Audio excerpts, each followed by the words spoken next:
Labas rytelis, rugpjūčio 7. Geirangeris. Iš Geirangerio šiandien važiuojam į Flom.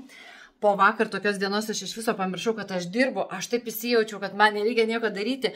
Poilsiukas, valgau, čia maudausi, plaukioju. Žodžiu, vienu žodžiu.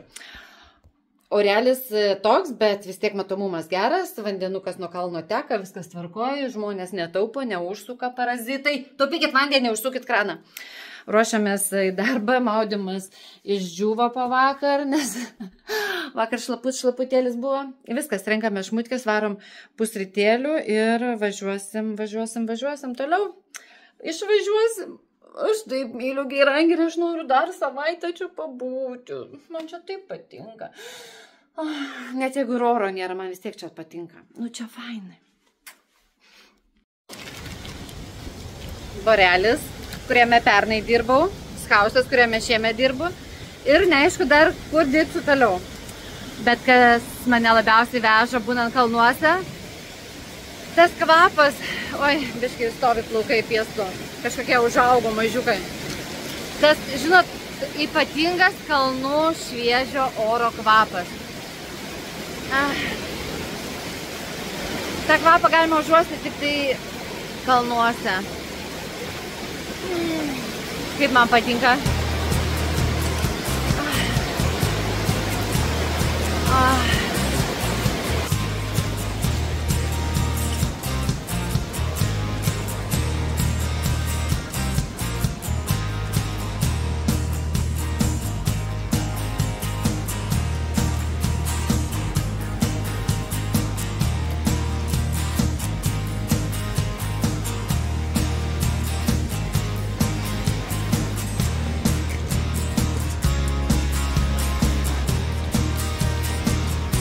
Laiminga iš pačio ryto.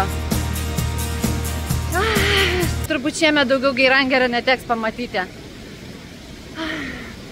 Bet esu labai happy, kad pamačiau netgi 2 kartus. Sulaukiau komentaro vieno, kuriame sako, tu tik valgai ir valgai. Sako, rodi kaip vairuoji, o ne kaip valgai.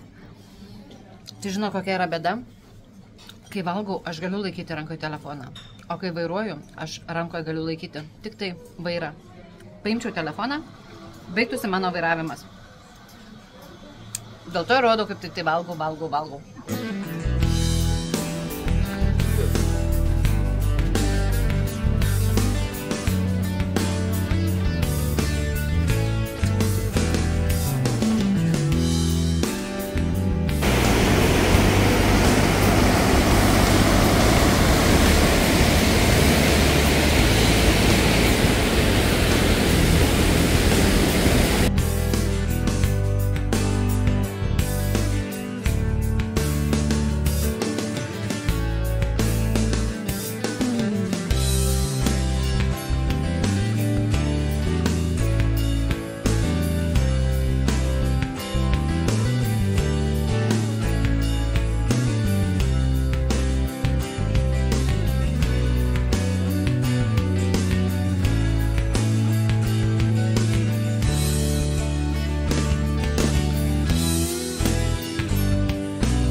Sustojom pamyšti strynę. Nu, neslėpkim to fakto. Tiesa, nu, va, į tualetų sustojom. Toilet. Prisiparkavau. O kalnuose debesys. Skandina debesai kalnus. Norėčiau ten dabar pakilti aukštai, bet nėra kelio. Kaip ten nuvažiuoti? Nuvažiuočiau su autobusu, nulėkčiau, kol visi myža. Nu, gražiai visai atrodo. Labai.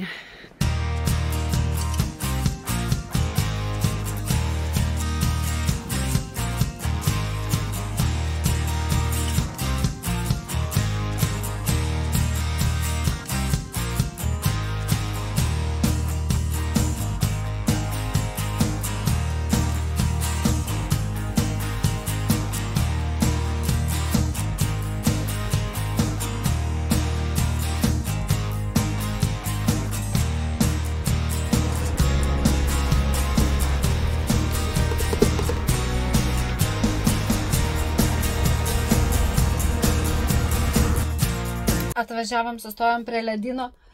Taip pat turėčiau lipti dabar į lauką, rodyti jums ten eiti ten tą lediną. Oi, bet taip pat mėgau žvilgo, kad nelipsiu tikrai iš autobuso, nieko aš jums čia nerodyti, 2 autobusus, transus. Jie buvo prieš tai mergaitės, dabar tapo berniukais. Eurotransas.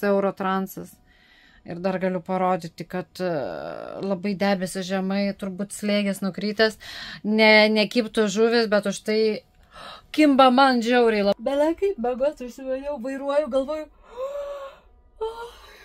Specialiai žioviausiu dabar aš jums į kamerą, kad ir jūs susimanytumėt mane žiūrėdami miegot, kad ne aš viena kentėčiau. Kankintis, tai kankintis visiems. O Jėzus, jau norėčiau visai gal atsigulti, kur nors į kokią lovą, į patalų įsikristi, nors miegojau žiauriai gerai, visą naktį praknarkiau ten.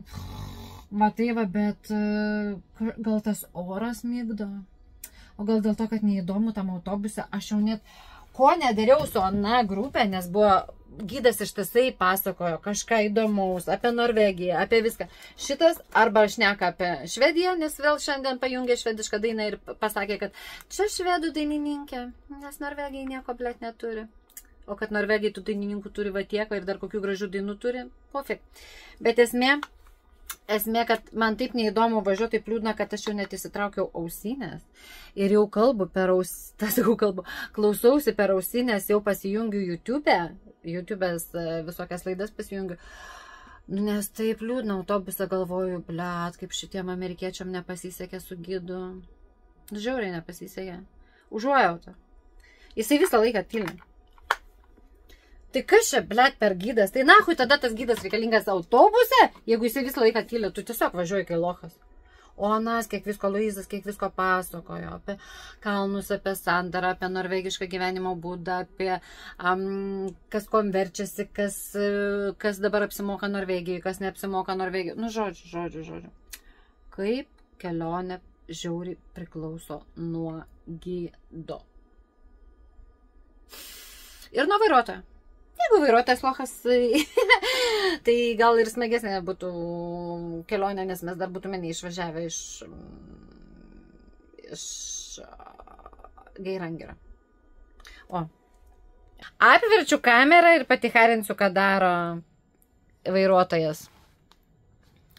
Nu, ką tu čia darysi dabar, vandenuką pilsi? Išpilsi, pripilsi ar ką? Čia, kaip suprantu, Polando, ne? Nes bent jau užrašyta Eurotrans bus pl. Nu, parodė, ką darysi. Ar čia dabar mane pamatė, tai štai susigėda. Oi, nieko nedaro. O, bože, negaliu, atsiprašau, kad žiovau, bet sakau, noriu eiti liūlę.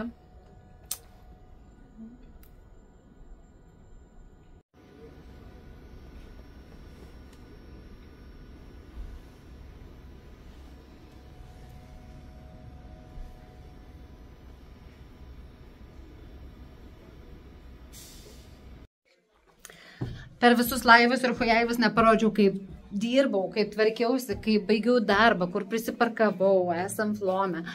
Gražus koks miestelis, kaip Anykščiuose, siaurukas yra, viskas yra. Eilinė vakarienė, eilinis bufetas. Nu, ne eilinis, labai skanus, labai special, labai viską, bet turiu omeny, kad eilinį kartą persėdžiau, kai kaliausi, jaučiuosi išpampusi kaip perkė. Jaučiu, kaip antsvoris auga nedienom, o valandom. Šito darbo man daryti negalima, nes aš esu, kaip čia, besaikė, neturiu valios sustoti. Jėdu tol, kol pasidaro blogo. Aš neatsimenu, kokiam aš kambarį gyvenu. Geras. Normaliai palikau. Geras, aš galiu per čia ateiti, valgyti. Palikau tą birkutę nuo kortelės ir neatsimenu, kuriam kambarį gyvenu. Rimtai neatsimenu.